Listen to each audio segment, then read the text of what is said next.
Good morning दोस्तों, मैं अन्नपूर्णा व्यास कला संस्कृति की क्लास में आप सभी का हार्दिक स्वागत करती हूँ। दोस्तों, आप सभी सोचते होंगे कि कोरोना की इस दौर में हम कैसे आगे बढ़ेंगे, अब क्या होगा। तो दोस्तों, हमें सिर्फ और सिर्फ मेहनत और लगन के साथ काम करते हुए चलना है। फायदा अपने आप मिलेगा और मेहनत का फल अवश्य मिलता है। दोस्तों, हमें सिर्फ ये सोचकर चलना है कि खुले आसमान के नीचे सीना तान के चलता हूँ। ठोकर लगती है तो मैं ये मान के चलता हूँ कि गिरूंगा, उठूंगा और फिर चलूंगा, लेकिन जीतूंगा मैं ही, ये मैं ठान के चलता हूँ। तो दोस्तों, इसी हौसले के साथ में हम फिर एक नई शुरुआत करते हैं। कल हमने वाद्य यंत्र की क्लास को खत्म किया था। हमारे वाद्य यंत्र पहली क्लास के अंदर अपन ने बेसिक जानकारियां ली थी कि वाद्य यंत्र 4 प्रकार के होते हैं: तत् वाद्य यंत्र, सुशील वाद्य यंत्र, अवनत्य वाद्य यंत्र और गण वाद्य यंत्र। और दोस्तों, तत् वाद्य यंत्र हम एक पार्ट सेकंड में पढ़ चुके हैं, सुशील वाद्य यंत्र भी हम पार्ट थर्ड में पढ़ चुके हैं। आज देखते हैं दोस्तों हम अवनत्य वाद्य यंत्र। हम लोग पहले चर्चा कर चुके हैं दोस्तों कि अवनत्य वाद्य यंत्र जो होते हैं, अवनत्य वाद्य यंत्र वह वाद्य यंत्र होते हैं दोस्तों जो चमड़े से निर्मित होते हैं। अवनत्य वाद्य यंत्र वह वाद्य यंत्र जो चमड़े से बने होते हैं। किससे बने होते हैं दोस्तों? चमड़े से। चमड़े से बने का मतलब है कि वह वाद्य यंत्र जिनमें से जो स्वर निकलता है, सुर निकलता है, वो चमड़े से बने हुए पात्रों से, चमड़े का प्रयोग किया जाता है। उस प्रकार से बने हुए म्यूजिकल इंस्ट्रूमेंट आपके अवनत्य वाद्य यंत्र कहलाते हैं। अब दोस्तों, अवनत्य वाद्य यंत्रों के लिए मैंने आप लोगों को एक अच्छी सी लाइन याद कराई थी, यदि याद हो तो, कि डेडी वे मामा घेरा बना खड़े, डेडी वे मामा घेरा बना खड़े, कंकु को नोच कर धोते हैं। ये लाइन दोस्तों मैंने आप लोगों को अच्छे से याद कराई थी। तो डे से जो पहला शब्द बनता है दोस्तों, वो बनता है हमारे डेरू। डेरू के ऊपर चर्चा करेंगे दोस्तों। डेरू के ऊपर चर्चा करने के लिए आप देखेंगे कि आपने ढोल और डमरू दोनों देखे होंगे। ढोल जो एक बड़ा सा होता है, बजाया जाता है। डमरू जो भगवान शंकर का होता है। तो जो डमरू से तो थोड़ा सा बड़ा होता है, ये डमरू से बड़ा होता है, लेकिन ढोल से थोड़ा सा छोटा होता है। डमरू से बड़ा लेकिन ढोल से छोटा जो होता है, वह वाद्य यंत्र क्या कहलाता है दोस्तों? डेरू कहलाता है। डेरू का जो प्रयोग किया जाता है दोस्तों, वह भेरू जी व गोगा जी के पावड़े वाचन में इसका प्रयोग किया जाता है। भेरू जी व गोगा जी, ये गोगा जी हमारे एक प्रसिद्ध लोक देवता है जिनकी गिनती पंचपीरों में होती है, और भेरू जी भी एक देवता की गिनती में होते हैं। तो भेरू जी व गोगा जी के पावड़े वाचन, पावड़े का मतलब होता है दोस्तों कि इनकी गाथाएं होती है, आरती नुमा कुछ चीज पावड़े होते हैं, वो ही पावड़े कहलाते हैं। जिस तरीके से अलग अलग देवताओं के लिए अलग अलग कृतियां, उनके लिए अलग अलग गाथाएं बोली जाती है, वो ही पावड़े के नाम से जाने जाते हैं। तो बेरू जी व गोगा जी के पावड़े वाचन में डेरू नामक वाद्य यंत्र का प्रयोग किया जाता है। ठीक है दोस्तों, तो ये होता है हमारे डेरू की जानकारी। उसके बाद में डेडी शब्द का पहला हमारा, तो एक से डेरू बनता है और एक से बनता है डफ। दोस्तों, ये डफ जो होता है, ये चमड़े का बना हुआ होता है, चमड़े से बना वाद्य यंत्र होता है, चमड़े से बना गोल वाद्य यंत्र, गोल ढोल की तरह होता है, ये गोल बना वाद्य यंत्र होता है।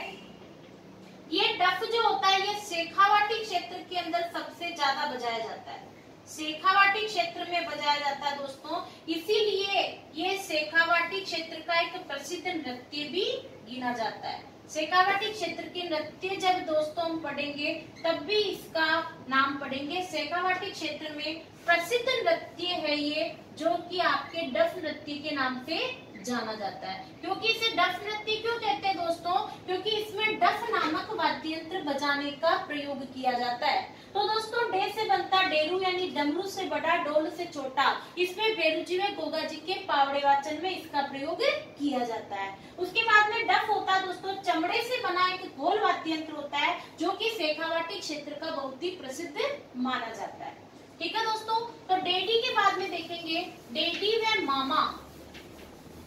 अगला शब्द देखेंगे दोस्तों हम मामा। माँ से बनता है दोस्तों मांदल, और माँ से बनता है दोस्तों हमारे माट। एक माँ से बनता है दोस्तों हमारे पास में मांदल। दोस्तों मांदल हम लोक नृत्यों के अंदर भी पढ़ते हैं कि हमारे पास में गरासिया जनजाति का एक लोक नृत्य है, वह भी मांदल के नाम से प्रसिद्ध है। लेकिन दोस्तों मांदल जो होता है यह चमड़े से बना एक वाद्य यंत्र होता है, चमड़े से बना एक वाद्य यंत्र होता है दोस्तों। यह वाद्य यंत्र राजस्थान में मोलेला गांव राजसमंद का बहुत ही प्रसिद्ध माना जाता है। मोलेला गांव राजसमंद का प्रसिद्ध माना जाता है और यह गरासिया जनजाति का नृत्य भी कहलाता है। यह वाद्य यंत्र मोलेला राजसमंद में सर्वाधिक बनाया जाता है। ठीक है दोस्तों, तो राजसमंद का प्रसिद्ध माना जाता है। मोलेला गांव राजसमंद का प्रसिद्ध है। इसी के साथ दोस्तों यह गरासिया जनजाति का लोक नृत्य भी है, गरासिया जनजाति का नृत्य भी है, गरासिया जनजाति का नृत्य भी है। तो दोस्तों ये होता है हमारे पास में मांदल। मांदल एक चमड़े से ढोलनुमा वाद्य यंत्र होता है जो पुरुषों के द्वारा बजाया जाता है। मोलेला गांव राजसमंद के अंदर इसको प्रसिद्ध, वहीं का ये प्रसिद्ध है और ये गरासिया जनजाति का नृत्य भी कहलाता है। आगे देखते हैं दोस्तों, मांदल के बाद में हम देखेंगे माट। माट जो होता है दोस्तों ये भी आपके एक चौड़े मटके के मुंह के ऊपर चमड़ा लगा करके बजाया जाता है। इस तरीके का वाद्य यंत्र होता है, ये भी चमड़े से बना होता है, यानी चौड़े मटके के ऊपर, चौड़े मटके पर, मटके के मुंह पर, चौड़े मुंह का जो मटका होता है ना, मुंह पर चमड़ा लगाकर बनाया जाता है दोस्तों। ये दूसरी महत्वपूर्ण बात जो है वो इसके अंदर महत्वपूर्ण है कि इसका प्रयोग जो है वो पाबूजी के पावड़े वाचन में इसका प्रयोग किया जाता है दोस्तों। पाबूजी की फड़ के अंदर हमने कौन सा वाद्य यंत्र पढ़ा था दोस्तों? रावण हत्ता। तो पाबूजी की फड़ के वाचन में रावण हत्ता का प्रयोग किया जाता है और पाबूजी के पावड़े वाचन के अंदर माट नामक वाद्य यंत्र का प्रयोग किया जाता है। तो आप लिख सकते हैं दोस्तों, पाबूजी के पावड़े वाचन में इसका प्रयोग किया जाता है, पाबूजी के पावड़े वाचन में इसका प्रयोग किया जाता है। ठीक है दोस्तों, उसके बाद में देखेंगे घेरा। डेडी व मामा घेरा बने। घेरा क्या होता है दोस्तों? ये घेरा जो होता है ये एक अष्टभुजाकार वाद्य यंत्र होता है। अष्टभुजाकार आकृति का, कोई लकड़ी का इस तरीके से बना हुआ एक ये जो होता है ना, ये अष्टभुजाकार, तो इस तरीके से अष्टभुजाकार लकड़ी का घेरा बना दिया जाता है, उसके ऊपर चमड़ा चढ़ाया जाता है दोस्तों। तो अष्टभुजाकार आकृति का बना होता है, आकृति का बना होता है और दोस्तों यह मेवाड़ के मुसलमानों के द्वारा बजाया जाता है। मेवाड़ के मुसलमानों के द्वारा यह बजाया जाता है। ठीक है दोस्तों, तो ये होता है हमारे घेरा। आगे देखते हैं दोस्तों, माट चौड़े मटका। इस तरीके से चौड़े मटके का मुंह ले लिया जाता है, उसके ऊपर चमड़ा चढ़ा दिया जाता है, उसके बाद इसको बजाया जाता है। और ये किसमें प्रयोग होता है दोस्तों? पाबूजी जो कि हमारे प्रसिद्ध लोक देवता है, जिनकी गिनती पंचपीरों में होती है, वो हम लोक देवताओं में पढ़ेंगे और इसका प्रयोग पाबूजी के पावड़े वाचन में किया जाता है। घेरा क्या होता है दोस्तों? ये एक अष्टभुजाकार आकृति का बना वाद्य यंत्र होता है और मेवाड़ के मुसलमानों के द्वारा इसका वाचन, इसका प्रयोग किया जाता है। आगे देखते हैं दोस्तों हम कैसे देखेंगे दोस्तों हम खंजरी। बना खड़े खंजरी। ये दोस्तों एक लकड़ी का घेरा होता है, लकड़ी का गोल छोटा घेरा होता है। ठीक है दोस्तों, इसके अंदर ज्यादा हमें डीप में कुछ लिखने की जरूरत नहीं, इसमें से सवाल नहीं बनता है। एग्जाम के अंदर सीधा यही सवाल आता है इसमें से कि निम्न में से कौन सा वाद्य यंत्र अवनत्य है और कौन सा नहीं है। हाँ, माट के लिए प्रयोग किया जा सकता है कि माट का प्रयोग किस लोक देवता के पावड़े वाचन में होता है, तो पाबूजी के अंदर, इस तरीके का सवाल बन सकता है। ठीक है दोस्तों, कैसे बनता है दोस्तों कमर? कमर जो होता है दोस्तों वो क्या होता है कि लोहे की पट्टी का एक बहुत बड़ा गोल घेरा बना दिया जाता है कमर के नुमा एक गोल होता है बिल्कुल, और उस गोल के ऊपर चमड़ा चढ़ा दिया जाता है जिसे बड़े बड़े डंडों से बजाया जाता है। आप लोगों ने देखा होगा दोस्तों, आपके जो पीटी परेड वगैरह होते हैं स्कूल के अंदर, तो स्टूल के ऊपर उल्टा रख करके एक बड़ा सा लोहे का ड्रम होता है जिसके ऊपर चमड़ा चढ़ा हुआ होता है और उसको दोस्तों बजाया जाता है बड़े डंडे से। तो ये जो होता है ये है बड़े गोल घेरे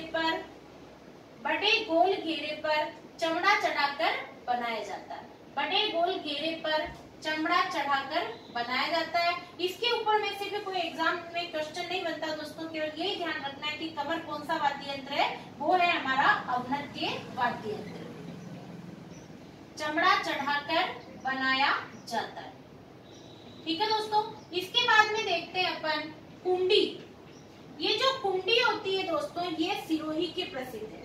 कुंडी कहाँ की प्रसिद्ध है? सिरोही की प्रसिद्ध है। कुंडी क्या होती है दोस्तों, आप लोगों ने तबला देखा होगा, तो तबले के पास में दो छोटी छोटी तबलियां और रखी होती है कुंडी नुमा गोल आकृति की। तो ये जो होती है ये भी आपकी कुंडी कहलाती है, और ये कहाँ की प्रसिद्ध है दोस्तों? सिरोही की प्रसिद्ध है। अब देखते हैं दोस्तों आगे हम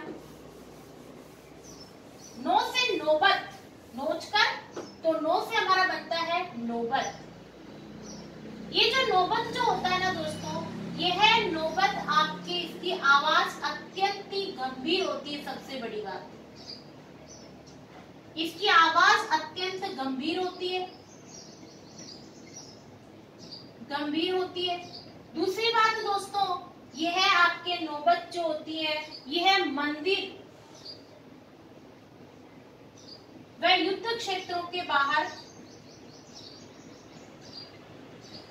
युद्ध क्षेत्रों में बजाई जाती है। दोस्तों ये नौबत के ऊपर एक बार क्वेश्चन आया है, क्वेश्चन बड़ा ध्यान से सुनना दोस्तों, कि एक गोल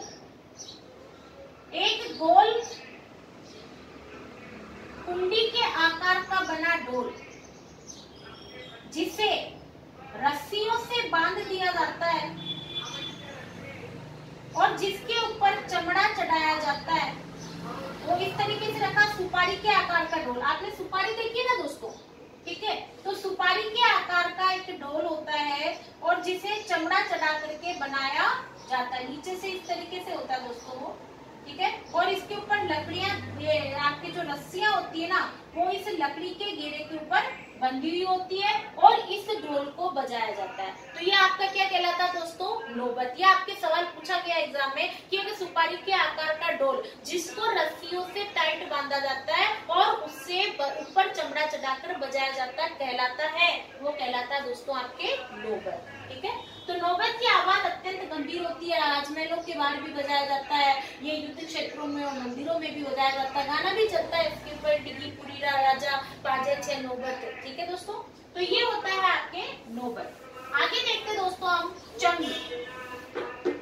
जिस तरीके से आपने डफ वाद्य यंत्र के बारे में जानकारी ली है दोस्तों, उसी तरीके से चंग भी एक वाद्य यंत्र है जो कि शेखावाटी क्षेत्र का प्रसिद्ध है। यह है डफली से थोड़ा सा बड़ा होता है, डफली का बड़ा रूप होता है दोस्तों। डफली को यहाँ हृदय के ऊपर रखकर बजाया जाता है, चंग को गले के अंदर डालकर बजाया जाता है। तो दोस्तों चंग भी आपके शेखावाटी क्षेत्र का ही प्रसिद्ध माना जाता है। कहाँ का प्रसिद्ध है ये? शेखावाटी क्षेत्र का। और यह एक शेखावाटी क्षेत्र का नृत्य भी है, प्रसिद्ध लोक नृत्य भी है। जब हम नृत्य पढ़ेंगे तब ये नृत्यों की जानकारी भी हम लेंगे। ठीक है दोस्तों, तो ये चंग आपके शेखावाटी क्षेत्र का प्रसिद्ध है, ये शेखावाटी क्षेत्र का नृत्य भी कहलाता है। आगे देखते हैं दोस्तों डोसा।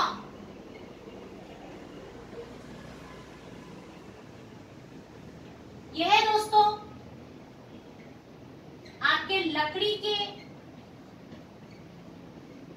गोल घेरे पर चमड़ा चढ़ाकर बनाते हैं इसे। ठीक है दोस्तों, अगला होता है हमारा तासा। तासा जो होता है दोस्तों, यह है आपके तासा, एक कासा, आपने एक धातु का नाम सुना होगा, तो उसके ऊपर चमड़ा चढ़ाकर उसकी एक बड़ी सी परात ले लेते हैं कासे की, उस परात के ऊपर चमड़ा चढ़ाकर बजाया जाता है। और इसका प्रयोग मोहर्रम के ऊपर ताजी निकालते समय इसका प्रयोग किया जाता है। मोहर्रम में ताजी निकालते समय बजाया जाता है। ताजिए निकालते समय इसको बजाया जाता है। ठीक है दोस्तों, उसके बाद में देखते हैं दोस्तों हम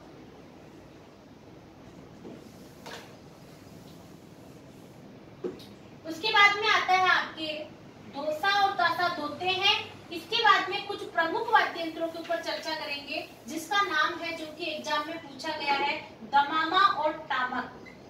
दमामा ऑब्लिक टामक, एक ही वाद्य यंत्र का नाम है ये कैसा होता है दोस्तों, कढ़ाई के नुमा एक बड़ी कढ़ाई ले लेते हैं, कढ़ाई के ऊपर चमड़ा चढ़ाकर बनाया जाता है। कढ़ाई के ऊपर चमड़ा चढ़ाकर बनाया जाता है। ये एग्जाम में पूछा गया है कि दमामा निम्न में से किस प्रकार का वाद्य यंत्र है।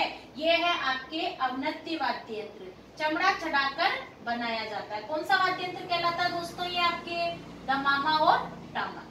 ठीक है दोस्तों, आगे चलते हैं दोस्तों हम। तो हमने 4 शब्द याद कराए थे, मैंने आप लोगों को अगर याद हो तो, MDDN, MDDN। M का मतलब होता है दोस्तों मृदंग, D का मतलब था हमारे पास में ढोल, इसी D का मतलब था हमारे पास में ढोलक, और इस N का मतलब था दोस्तों हमारे पास में नगाड़ा। तो मृदंग को दोस्तों हम लोग पखावज भी कहते हैं। क्या कहते हैं दोस्तों, पखावज भी कहते हैं। ठीक है, उसके बाद में पखावज का उसके जो प्रमुख कलाकार है वो है पंडित पुरुषोत्तम दास। नाम याद रखना दोस्तों, महत्वपूर्ण चीज है, पंडित पुरुषोत्तम दास। इसके प्रमुख कलाकार कौन है, पंडित पुरुषोत्तम दास। उसके बाद में ढोल और ढोलक तो हम जानते हैं दोस्तों, जो हमारे सामान्यतः काम आती है। नगाड़ा, नगाड़े के प्रमुख कलाकार, नगाड़े के जादूगर है राम किशन सोलंकी, जो कि पुष्कर के रहने वाले हैं। राम किशन सोलंकी जो कि कहाँ के रहने वाले हैं, पुष्कर के रहने वाले हैं। ये भी बहुत ही महत्वपूर्ण है। तो दोस्तों इस प्रकार ये 4 वाद्य यंत्र हमारे सामने आते हैं। ठीक है, इसके अलावा एक बहुत छोटा सा क्वेश्चन है जो आपके एग्जाम के अंदर पूछा गया है कि पखावज की डोडी में तनाव देने के लिए लकड़ी के गट्टे किस वाद्य यंत्र के अंदर डाले हैं। पखावज की डोडी में तनाव देने के लिए लकड़ी के छोटे छोटे गट्टों का प्रयोग किस वाद्य यंत्र के अंदर किया जाता है। ये आपके पीटीआई के एग्जाम के अंदर एक क्वेश्चन उपस्थित था। तो दोस्तों उसका आंसर होगा हमारा रावलों की मांदल। ये आपको ध्यान रखना दोस्तों, ये एग्जाम के अंदर आरपीएससी एग्जाम में ये क्वेश्चन एग्जाम में उपस्थित दिया था। तो हमें पुराने कुछ क्वेश्चंस जिनकी जानकारी यदि हम नोट्स में नहीं देते हैं तो मैं उन क्वेश्चंस की जानकारी बेसिकली भी आपको देती हूँ। ठीक है फ्रेंड्स, तो ये हमारे कौन से वाद्य यंत्र कहलाते हैं, अवनत्य वाद्य यंत्र कहलाते हैं। हमने 4 प्रकार के वाद्य यंत्रों के बारे में जानकारी ली है। उसके बाद में तत्, अवनत्य, गण और सुशील, चारों प्रकार के वाद्य यंत्र के लिए मैंने 4 पार्ट अलग अलग प्रकार से डिजाइन किए हैं। तो दोस्तों मेरी रिक्वेस्ट है आप सभी वाद्य यंत्र को बड़े अच्छे से देखें दोस्तों, सभी के अंदर अच्छे अच्छे क्वेश्चंस आपके एग्जाम के लिए कवर होंगे। तब तक ध्यान रखें, सुरक्षित रहें। जय हिंद, जय भारत।